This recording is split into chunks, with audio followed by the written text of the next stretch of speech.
motion alert on my phone kept going off, but the porch was empty until someone appeared on my friend's welcome mat.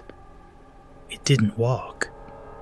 It leaned, as if pressed through a window that wasn't there, and every time I blinked, it was closer. I muted the phone. The knocking started anyway. Marissa called me the day before she left. It's just 3 nights. Feed the cat, bring in the mail, keep the porch light on. I said yes, because Birch Hollow Lane sounded like a place where nothing bad could happen. Arched maples, swing sets, mailboxes painted with little sunflowers. Small town America in a postcard. I drove in at golden hour with the windows cracked, and that easy confidence you get from wide, quiet streets. Her house was the second on the curve. The third was the one everyone mentioned with a cautious smile. You know, the old Bailey place. Not haunted, they said, just unlucky. A foreclosure that stuck. Windows boarded on the sides where kids had tested their bravery. The front, though, was intact. Fresh glass, a realtor sign gone sunblind. Even from Marissa's porch, you could feel it. That house looked at you back. Marissa handed me the spare key, showed me the ring feed on her phone, and pointed to the slide bar. If it ever stutters, like frozen frames, just restart the rotor. She said it too casually. When I asked how often it happened, she looked past me to the neighbor's yard. Depends who's next door. That first night when the sun slid behind the maples, I realized the house wasn't empty. But that wasn't the only surprise waiting on Birch Hollow Lane. The cat, Pickles, followed me from room to room like I was a suspect.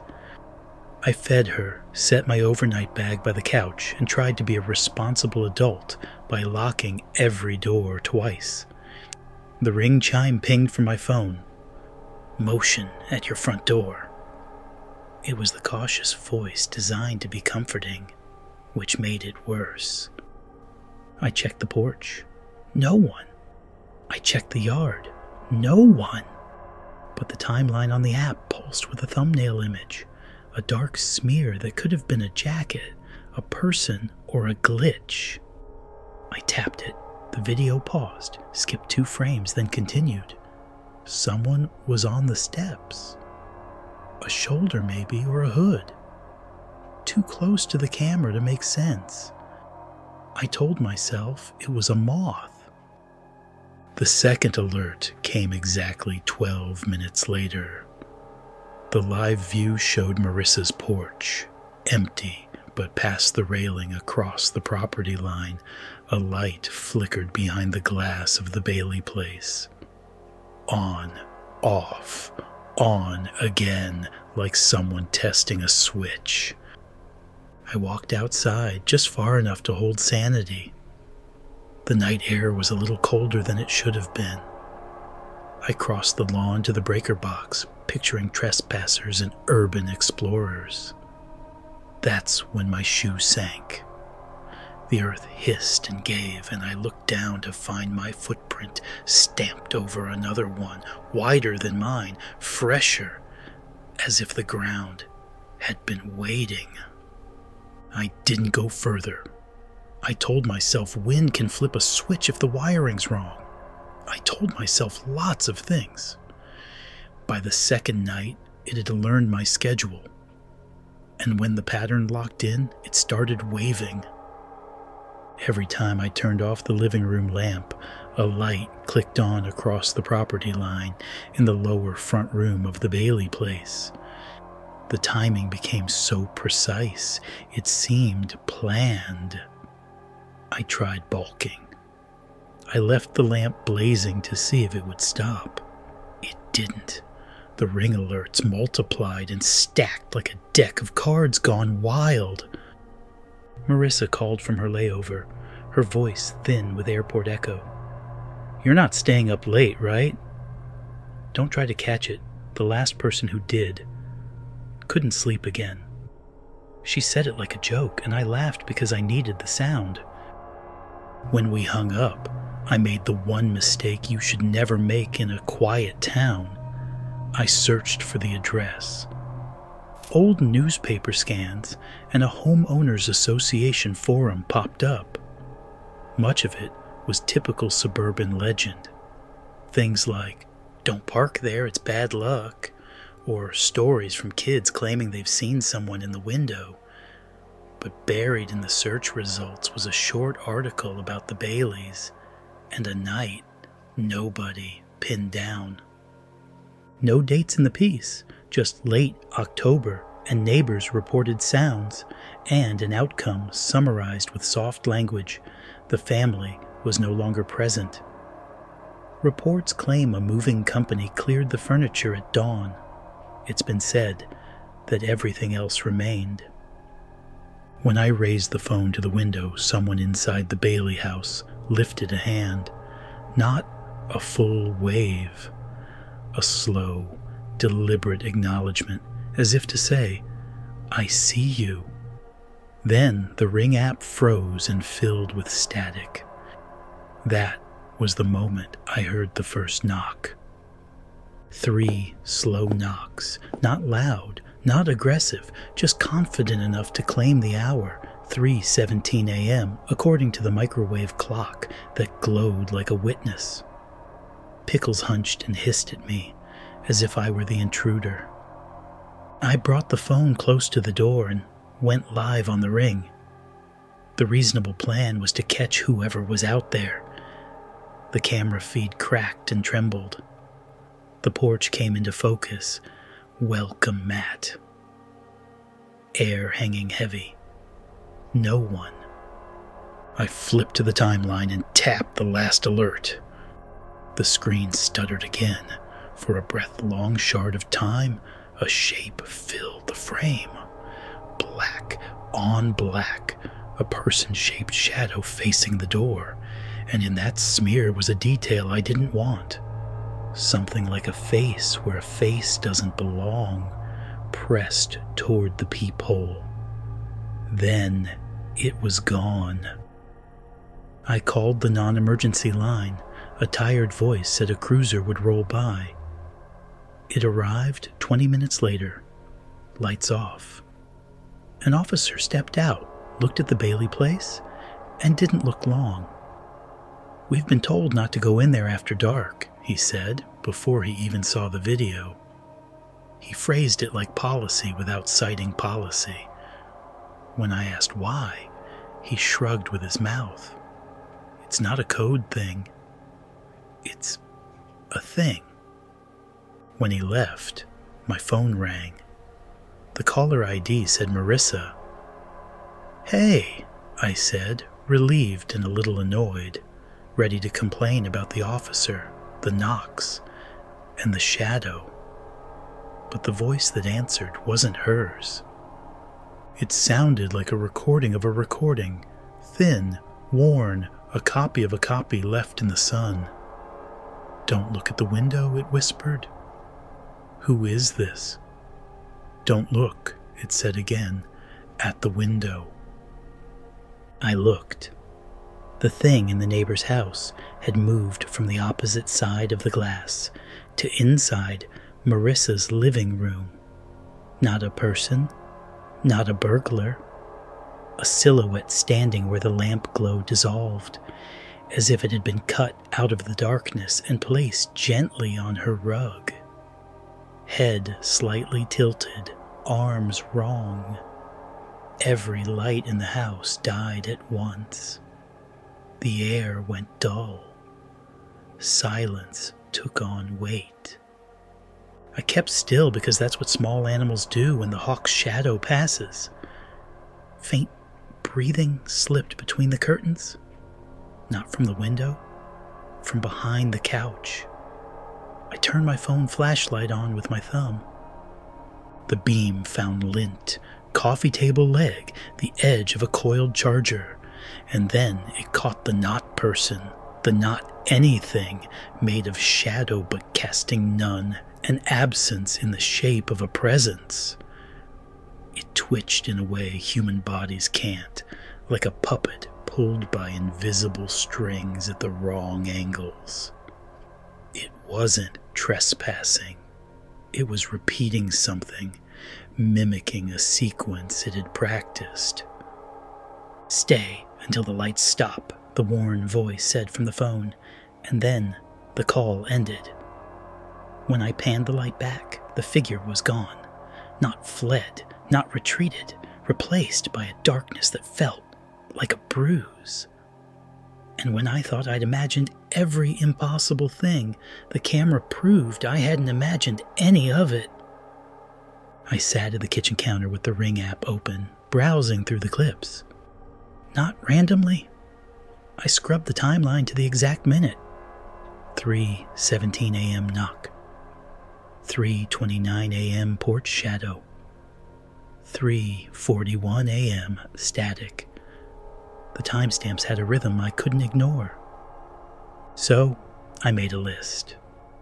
The alerts formed a pattern that matched a post in a neighborhood forum I'd skimmed and dismissed. Someone had once tracked odd porch events down to minutes, claiming they repeated on the anniversary of an incident. I chalked it up to folklore. Now my list looked like a copy. Every time I moved, stood, sat, switched a light, the neighbor's lower window responded like a dark mirror. If I raised my phone, a black outline lifted an arm behind the glass. If I crossed the room, it crossed the neighbor's. It was sinking to me, or I was sinking to it. I tried a test. I left the living room, walked to the hallway, and paused at the exact center where the thermostat beeped. Across the property line, a light slid on in the middle room of the Bailey place, faint and gray. The window caught a reflection that wasn't mine, someone my height, my stance, but wrong in the joints. Not a person at all, something that had learned the shape of me, the way water learns a bowl. I didn't notice the calendar until my brain forced it into the front of my eyes. Late October, like the article said. Reports claim the Baileys left. It's been said they didn't all leave at once. I went back to the list. 3:17 a.m. knock. 3:29 shadow nearer. 3:41 static. 3:53 light. 4:05. The sequence marched toward something inevitable, measured in quiet minutes. I had 15 left. So I chose. Wrong. I tried to run. Keys, shoes, bag, cat carrier. I did the frantic math of escape. I grabbed the essentials and reached for the front door. The second the latch clicked, the car alarm detonated in the driveway. My finger hit the key fob 3 times, stupid and hopeful. The alarm kept screaming, mechanical and breathless. A house farther down the street flicked on a bedroom light. Another went off, as if the night were rearranging itself. I stepped onto the porch, and the air felt thicker, syrupy, like a place where sound doesn't travel. The neighborhood shapes went wrong. The street, with its lovely curve and maples and swing sets, looked like an illustration someone had traced from memory. The houses were outlined, not lit. The Bailey place, by contrast, was detailed, crisp edges, fine lines, glass so clear it could cut. The Ring app sent a new alert, and for the first time it felt like a threat. Motion detected. When I opened the live feed, it didn't show now. It showed something I hadn't done yet. Me, standing at the end of the sidewalk with my bag on my shoulder, staring back at the house. The timestamp was 20 minutes in the future.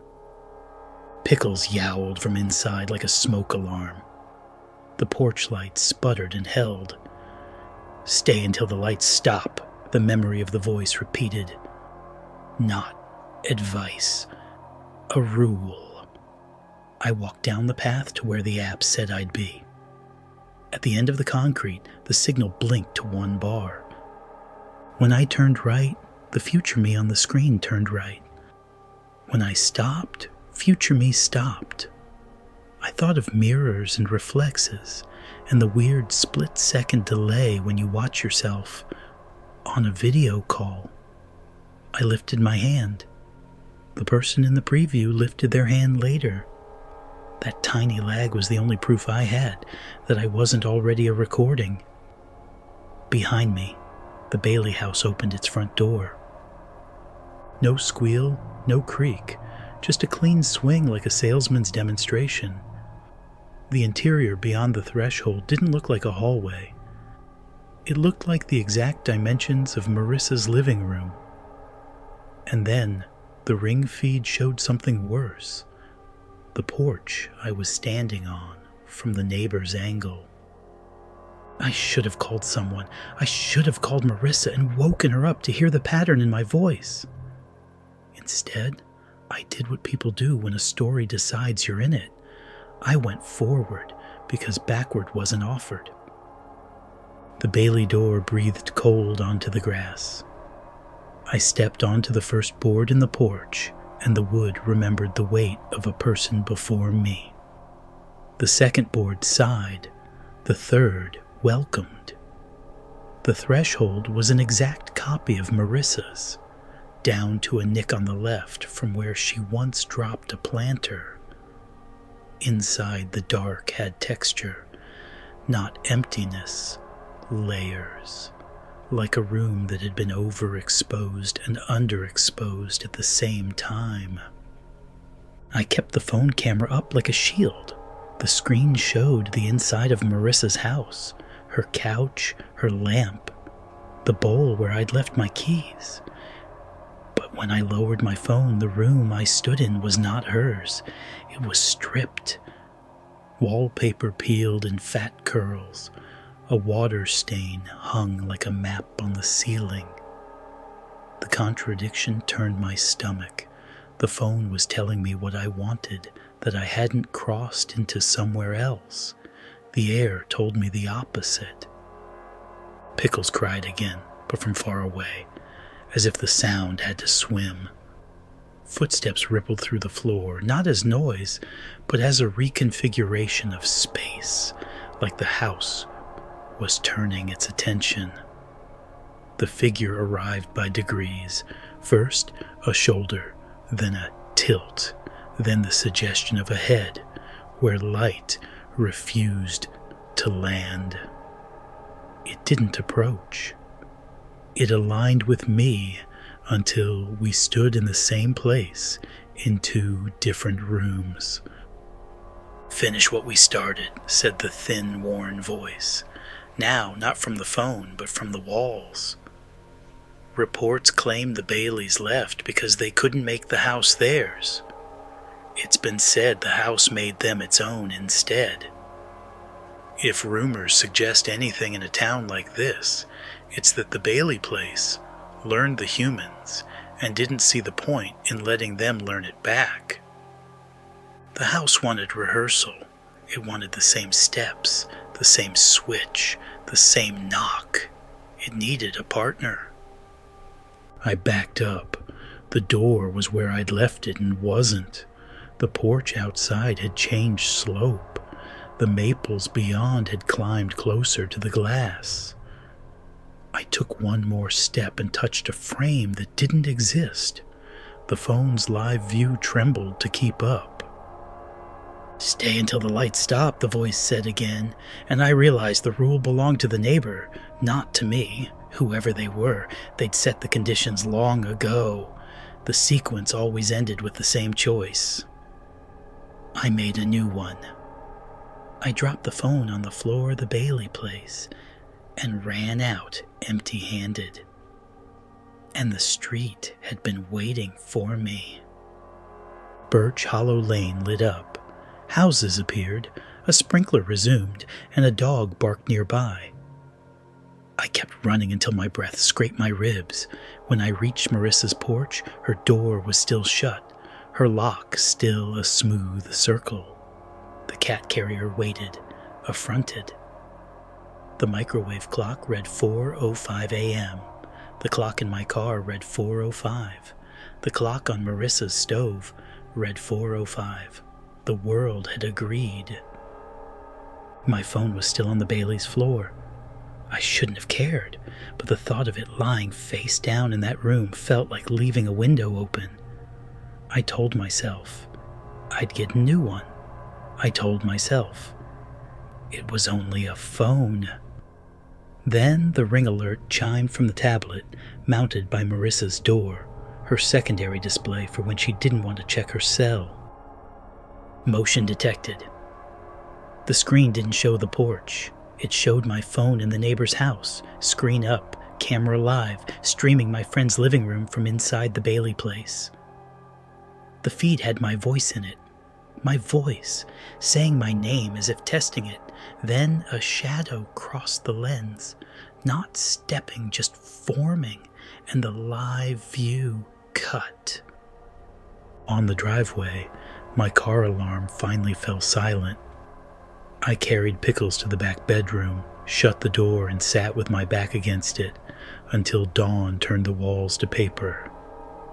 At sunrise, the neighborhood acted as normal. A jogger passed, a second jogger passed to prove the first hadn't been brave by mistake. A garbage truck shrieked, then purred.